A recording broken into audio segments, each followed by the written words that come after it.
So it's tough with some of these younger people. They just want everything right now. They don't understand it takes time. It's just something that I live. It's just something that I live. Hey. It's just something that I live that this world don't live. It's just something that I feel that this world don't feel. I gotta keep it real. J.E. Get just something that I live that this world don't live. It's just something that I feel. Welcome to the Let Bob podcast. It's your boy Ant. Again, man, Dave's not with us, but it's okay. He coming back soon. Got another special guest here today with me, man. Dr. Royce McGowan. I know Dr. McGowan through my Uncle Dexter. I always been admiring him as he moved. I think I saw Doc the first time my aunt took me over his house. I was like, oh, man, he loaded. I saw his cars in his house. I was like, man. At the time, again, I was at fam, still trying to, find my way. And so in seeing him, it was enlightening to me. Country boy, I had never seen nothing like that before. But one thing that I appreciate now is that he's a chiropractor. I live in a city where I don't think I can even find a black chiropractor. So, let me ask something, man, how you get in? What made you become a chiropractor? I got into chiropractic. That's a story in itself, man. Sure. So look, I went to school. I went to Tennessee State. Oh man, we're gonna stop now. Yeah, Tennessee State, man. Tennessee State University. Okay. So I went there on football scholarship, man. I used to weigh about 320, 330. I used to play offensive tackle. Wow. Okay. So I went to school. I knew I wanted to be a doctor. Okay. But when I got there, let me back up. When I got there, I developed something called a hiatal hernia. Gastric reflux. I had a lot of issues with my food coming up because I was eating like an animal. Okay. Wasn't chewing my food, eat a hamburger in 3 bites and swallow it. And then I developed these issues where I couldn't hold my food down. So anyway, long story short, after my sophomore season, I had to go to the hospital right after the season, right after the last game. And they did an examination on me and all that, and they gave me this little pill called Propulsit, and it made me feel like nothing was wrong. And I felt bad for so long, I was like, man, it kind of scared me. Like, how could this pill make me feel like nothing? I mean, I could eat anything I wanted to, everything was fine. So I did some research on my own without the physician even telling me. And I saw liver damage, kidney damage, last thing may cause death. I was like, man, I don't want to take this crap. That was before y'all age now. I had to look this up in books and all that. You know what I'm saying? There wasn't no phone and Google and all that stuff. Okay. So anyway, I did some research and I was like, I said, let me figure out how I can take care of this on my own without medication.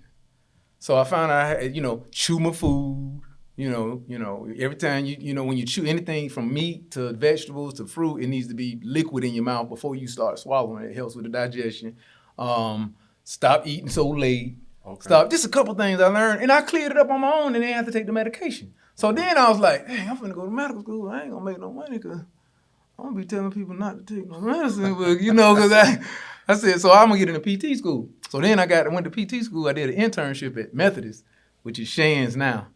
I couldn't stand it, Wow. So, and that's why I always tell young folks now, man, go and sit with the professional. Especially when you spend all this time in school, go sit with somebody before you go and spend 8, 9, 10 years in school. So anyway, long story short, I was like, I can't do this. So, man, wasn't nothing but God. I was praying about it, man, and a recruiter, he's like my dad now. His name's Michael Harris.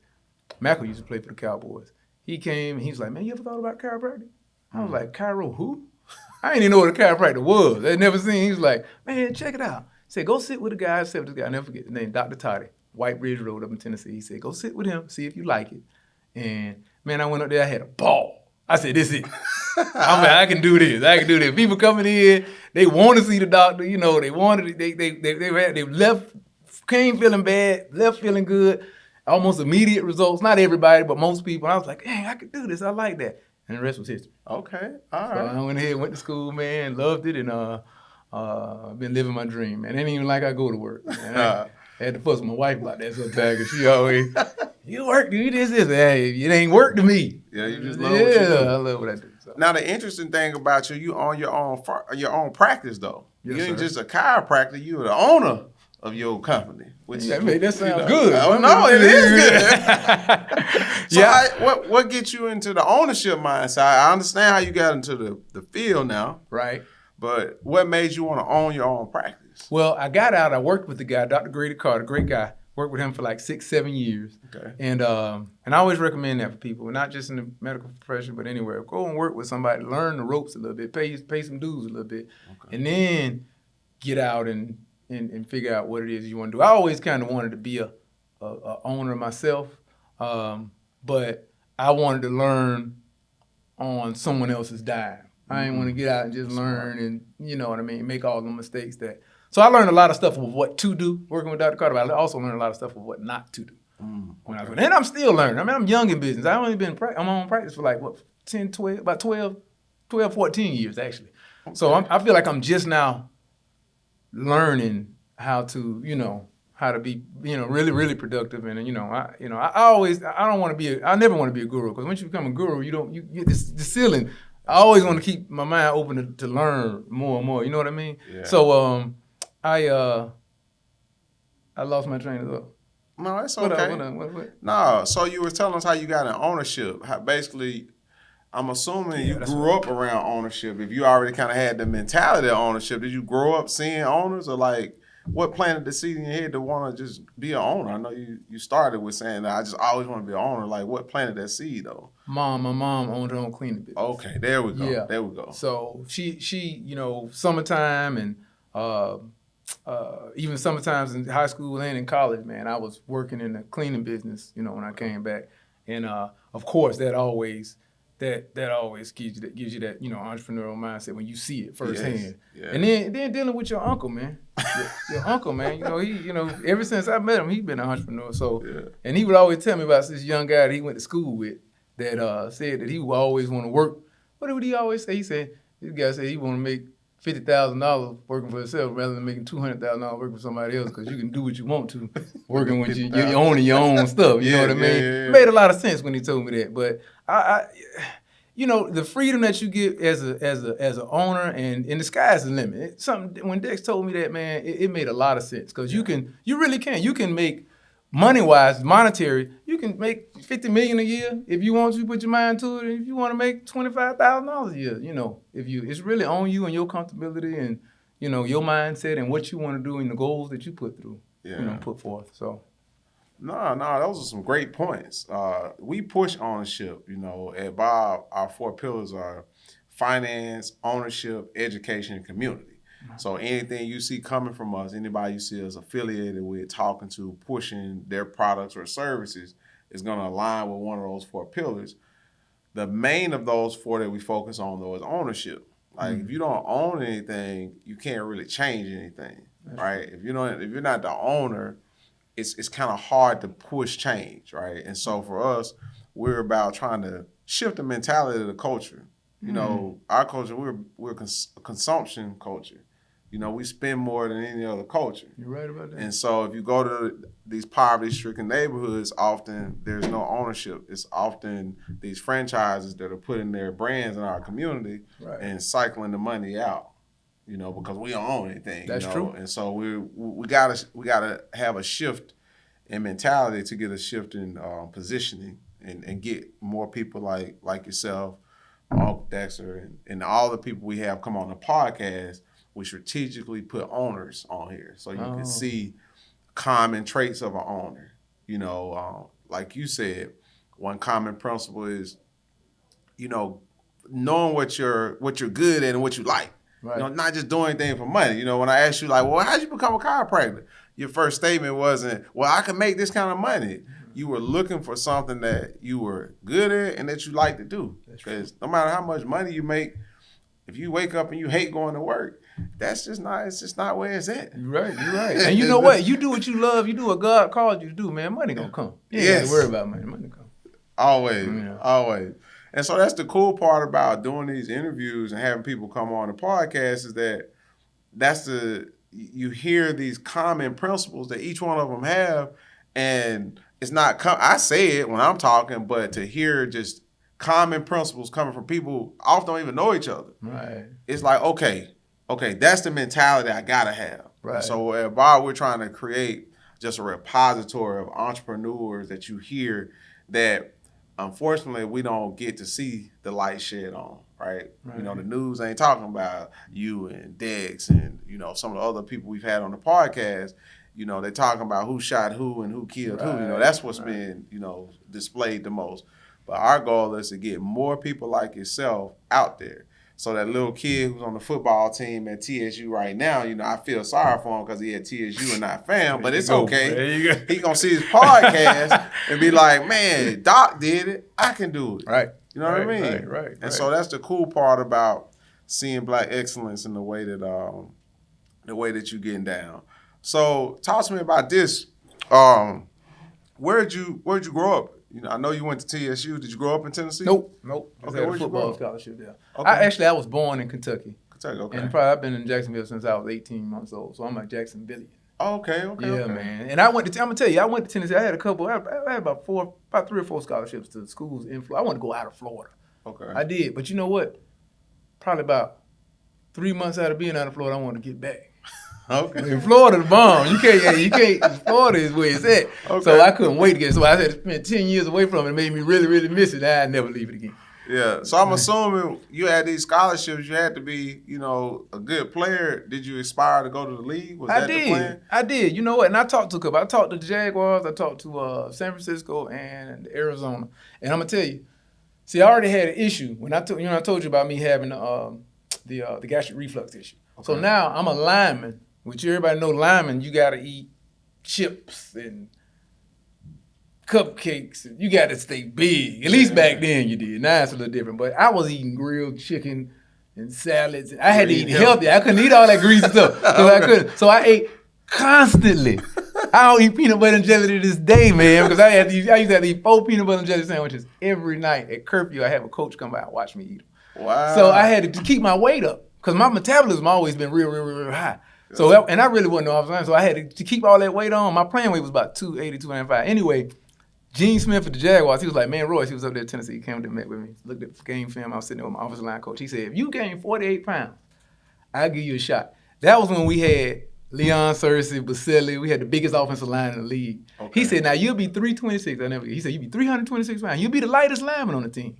But I'll give you a shot. A walk on, you know. And I said, it's a free agent, I mean. And I was like, I talked about it with my offensive line coach and then a little bit with my mom. And I was like, I think I'm done, coach.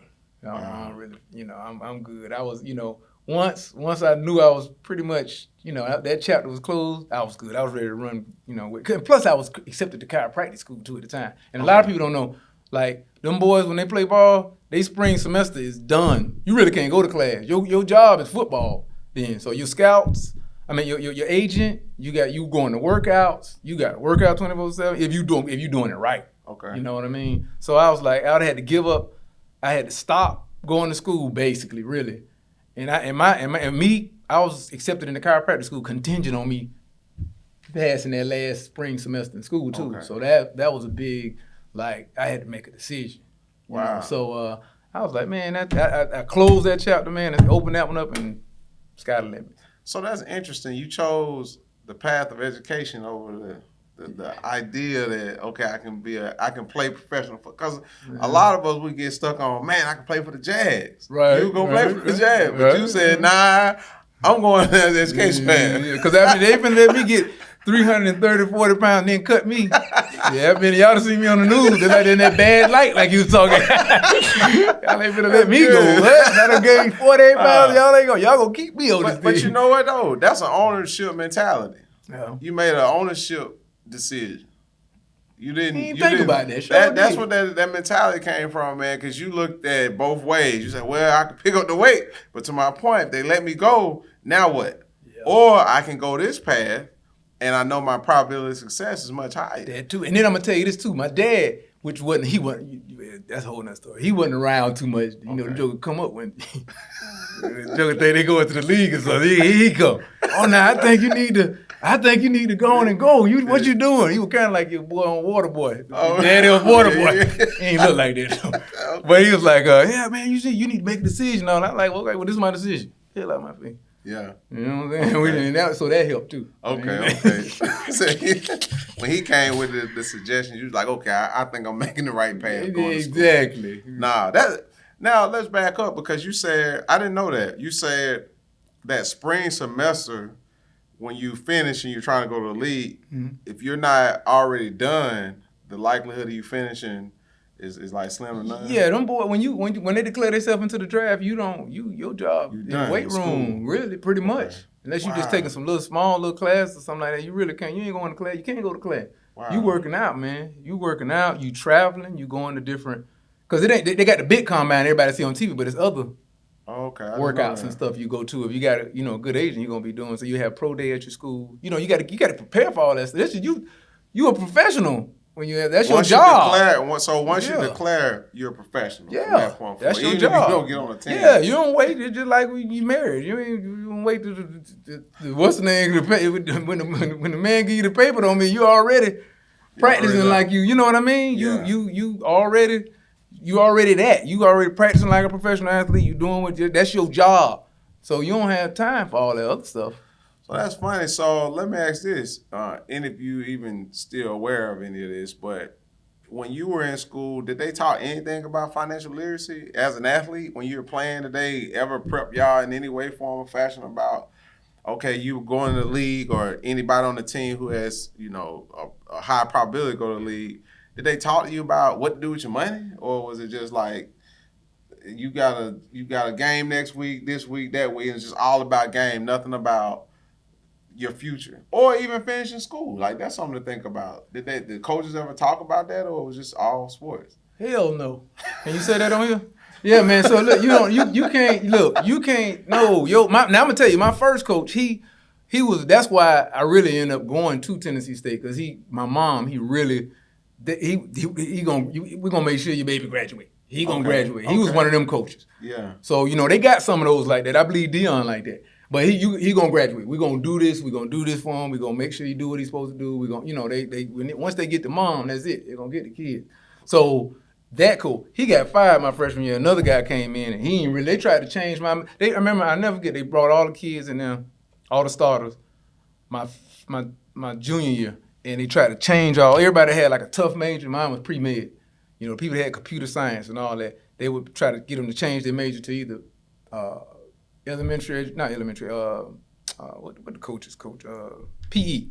PE. And it was something else, integrated studies, which that's just mean you went to school 4 years and you just got a degree. Okay. But now you freed up and you can go to practice and all that kind of stuff. And I had to tell my coach, like, nah, man, I ain't coming in for that. I ain't ready. But you can still go to med school. I told him I want to go to med school. I said, yeah, you go to med school with a PE degree. I might can, but I ain't doing that. I ain't coming here for that. That's interesting, man. And again, that all gets back to your mentality. Mm-hmm. Yeah, you saw ownership growing up, so the way you thought was just different. Because I'm a big advocate of these athletes knowing, like, okay, what's your future? What's the play? Like, yeah, the goal is to get to the league or get to whatever professional team. It could be football, basketball, baseball, whatever. But what if you get hurt? It's so many things you can't control, and then the percentage of success is so low. It is. So, like, what's the play? And I think a lot of the times the mentality is just not there, right? Nobody's telling them that. Like, yeah, they just ain't really coached into knowing that, because the people that's coaching them don't know, honestly. That's good. That's just good. Being honest, man. No, that's good. I had a buddy of mine, and Dexter knew him, and he had some issues. He played pro ball for a while, and he had some issues with his family members spending all his money up. And I had to talk with him, and he was like, and I said, man, those people hadn't seen $1,000 in an account. You put them over an account that's got $600,000 and $700,000. What you think they're gonna do? They're gonna spend it. I mean, you should have took care of that. But he didn't have the education on it. Right. We didn't have the education on it as growing up. So, I'm a firm believer in, like, even what y'all do, man. I got a financial advisor, and I deal with necks and backs all day. I tell your uncle that all the time. I deal with necks and backs.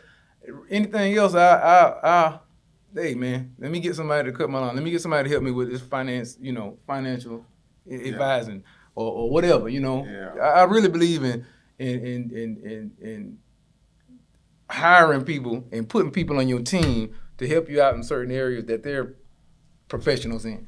You know what I mean? I've learned that when I'm talking to entrepreneurs that play sports, that's generally the mentality. I'm the same way. Mm-hmm. We believe in how do we build a team of people. And I think that's just coming from sports. Now, I consider myself a good basketball player, but as you can see my build, I wasn't going to the league. You know what I'm saying? I was fortunate to be good with academics, though, in high school.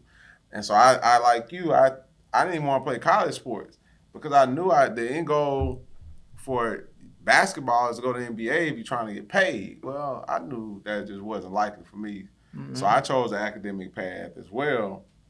But one common denominator I see across successful entrepreneurs that play sports, let it be professional at the college level or even high school, that's how they think. They like, how can I build a team around me? Mm-hmm. So what we've seen with trying to work with some of these individuals is they don't do a good job building a good team. Mm-hmm. And so because we trust too. Yeah. Like, I trust you. Yeah. Hey, I'm a no-look pass over here. I trust you going to be there, right? But some of these guys that no-look passing too, like they cruel intentions, right? Their intentions are cruel. Have you, in your journey, made poor selections of who you put on the team and you've had to, make the hard decision to remove them? Because that's a hard thing to do when you choose the wrong person to get them out. I said hell no to the other question. Hell yes to that one. Yeah. I think another thing is you gotta be able to recognize when somebody is not a good team member. Oh, that's good. And get rid of them as quick as possible. That's good. You know what I mean? Because if not, they fester. They make things worse. They create problems, and it's not a good look for your whole outfit. It took me a while to learn that. I actually learned that watching like mob movies. Really? Yeah, and Kingpin movies, Dope Boys. Yeah, they don't play. They don't play. Like they're, and the ones who do, like generally if they make an exception, not the mobs they don't play. Right. They just couldn't. Unless it's family. Correct. Yeah. But generally when they don't do it, that's the person who come back and burn them. That's right. So that's how I learned. Like watching that, like, man, like you gotta be very quick when you see that the person don't mean well or you see the flaw. Let's go ahead and remove that person and get the right person in. So you could have somebody like I'm just talking about in my field. You could have somebody that works well, does a great job, but they got a bad attitude. Ooh, well you tapped on one then. And they, even though they do a great job, you got to go. You bringing everybody else down. That attitude, boy, man. Now everybody, you get rid of that one person, and I've seen it where I've had a great staff, and you introduce one person into. And now everybody, damn, what's wrong with everybody? Y'all looking crazy. Yesterday y'all was smiling and doing backflips, and now y'all, you take that person back out of it, and everybody. So you got to look at that. You got to be cognizant of that stuff, and just and not be scared of. Hey, you got to go. I love you, but you just got to go. Yeah. Now you said something that's huge. That attitude, But see that we don't in schooling, in your training path, from grade school all the way to collegiate training, nobody really taught you about your attitude. Yeah, no. And it's different. I'm going to tell you now, it's different nowadays, definitely with my age group, but your age group and definitely younger. See, these younger people that we bring in now, they don't, like my age group would work, and people older than me, they would work and want to, their work ethic was a big deal. Now it's they knew that it took time to get to these young folks now, and I'm talking about young is from 18 up to 35. Everybody want to be a millionaire right now with no, and then they jealous and they look at you they don't care about what you went to school. You done practiced 25 years. They want to be right where you at right now, and it's like. Yeah, I mean, you can do that, and I hope you can, but, I mean, you got to learn how some humility, and you got to learn how to work, and you got to learn how to, so it's tough with some of these younger people, they just want everything right now. They don't understand it takes time to build stuff, and you want stuff to come. Me, I always, when I mentor people, and I'm talking to people about stuff, I'd rather stuff come slow, because I know it's going to last. When something just, egg in this lead like that too. Yeah. You know what I'm saying? I want it to come nice and slow so you can stay and I can keep building. You know what I mean? Yeah. I'm just country. Nah. These are good principles though. These are actually really good principles because I think for us, like we like to get successful entrepreneurs on here so that you can see their story ain't happen overnight, man. Right. Their story ain't come with no sacrifice. You know, their story comes with time, dedication, commitment, and that's the way you think. Another thing that I hear you say, and we hear all of our guests say, is your mentor. Your mentor, and then that you do mentor. Right. And I think that's one that get missed in our culture a lot too. That's true. Understand, man, you got to have a mentor. Yep. You got to have somebody where you want to go, and then you have to pay it forward. You have to be guiding somebody who's trying to get where you at, because it's just a recurring cycle.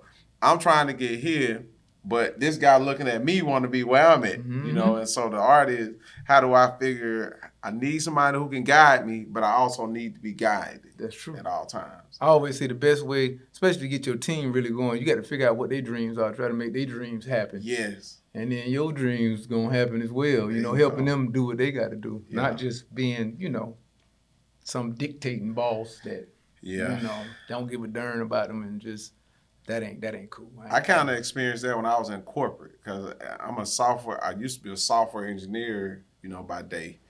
And being a black coder was rare.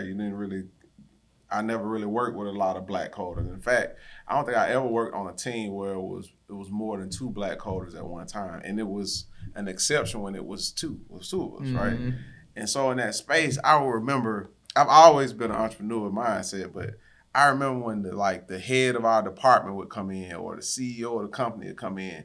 Everybody would be all nervous and, oh no, let me clean my desk. And then when they would come in, they wouldn't even speak to you. Like, they just walk by you, man. That's why I never could get on the corporate path, man. Because I value people. I don't care. At my company, at Bob, the way we work, we're a family. So for me, I don't care what level you are in the company. That's right. I'm going to mess with you anyway, because I just like messing with people. Right. But to walk by you and not speak, man, my granddad will come out of his grave and choke me down, man. No, man. Yeah, you know. And so for me, that's why I could never do corporate, man, because it was just that dictatorship attitude bureaucracy. always, man. I didn't want that. And I want my company to run differently. Like, we people first over here. So my team know, if ever family issues or anything, man, they never get any pushback from anybody involved. Like, we care. Right, you know? right. That's all right. But man, and I always tell my staff that too, man. Everybody, man, from the janitor to the doctor, everybody got their role. Everybody play their role. We all good, man. And ain't nobody better than nobody else. Nope. Because you got, who is Jalen Hurts? He's the truth. You take that offensive line away, Jalen Hurts can't do nothing. Right, like that boy. Hey, so for me, same mentality. But man, it's definitely been a pleasure. It's always good to, like I say, hear from Black excellence, see it, show it to the people. And just, man, we appreciate you for coming on and blessing us with your time, man. Man, thank you for having me, brother. All day long, I don't want to leave, man. Let's keep talking. Man, I wish we could, man. I wish we could, man. Great conversation. So, it's been another great episode of the Let Bob podcast. Again, you can find us on all social media. The company as a whole, we are Let Bob. Me personally, you can find me at I Am Let Bob. Thanks, man, and we out.